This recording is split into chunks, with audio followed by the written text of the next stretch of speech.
Hola, me llamo Josefina Martínez Arzate. Soy un bibliotutor del municipio del estado de Tlaxcala y formo parte de la campaña Viralicemos la lectura y bibliotutores de la Red Nacional de Bibliotecas Públicas y como parte del proyecto Revolución Francesa, que forma parte del bloque 1 del primer año de secundaria. Como anteriormente les mencioné en mi presentación, les voy a leer sobre el tema Revolución Francesa. Primeramente empezaré invitándoles a observar la siguiente imagen. ¿Qué pensarías si estuvieras en el lugar del hombre que lleva sobre su espalda el peso de dos personas que plácidamente van montados sobre él? Te puedo apostar que opinaste lo mismo que muchas otras personas. Los hombres que van montados en el pobre señor se ve que son abusivos, crueles y sin corazón. Precisamente sobre este hecho tan lamentable trata el tema de la Revolución Francesa. A continuación, les narraré una síntesis de los acontecimientos que propiciaron que Francia llegara a tener una crisis económica. A principios del siglo XVIII, Francia era una de las monarquías más poderosas del continente europeo. El rey Luis XIV había expandido las posesiones francesas hacia el este en Europa Central y ganado grandes franjas de territorio en Norteamérica. Sin embargo, el costo generado por las monarquías, la guerra y el mantenimiento de territorios tan extensos provocaron que, a la muerte del rey, en 1715, Francia quedara sumergida en deuda. Sus sucesores, Luis XV y Luis XVI, continuaron gastando en exceso. Los monarcas nobles y alto clero no adoptaron una política moderada de gastos. Por el contrario, vivían una vida de lujo, lo que empeoraba la crisis. Los monarcas franceses no solo se valían de préstamos para solventar sus excesivos gastos, gran parte de sus recursos provenían de los impuestos.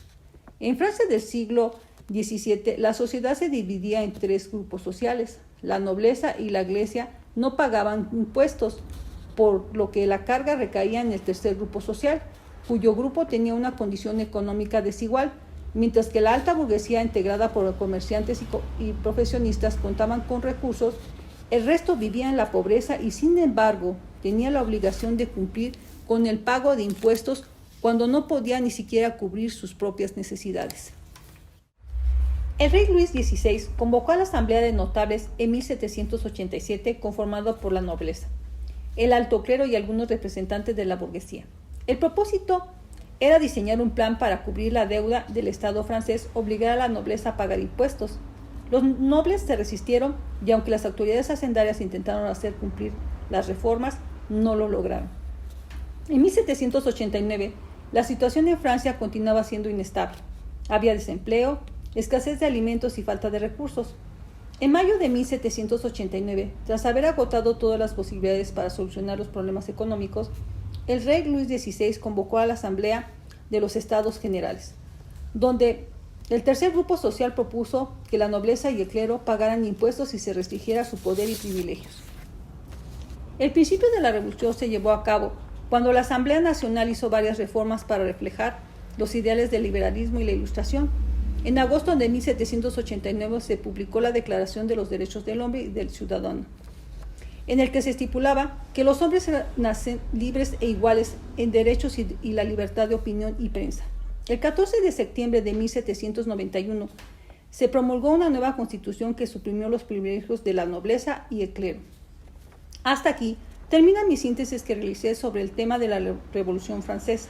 Espero te haya quedado entendido todos los acontecimientos que se suscitaron para que en Francia llegara a la necesidad de tener una Revolución Francesa. Pero si no te quedó bastante claro este tema de la Revolución Francesa, no te preocupes, ya que en un próximo video te ejemplificaré y complementaré nuevamente sobre este mismo tema de la Revolución Francesa. Por tu atención, muchísimas gracias. Gobierno de México.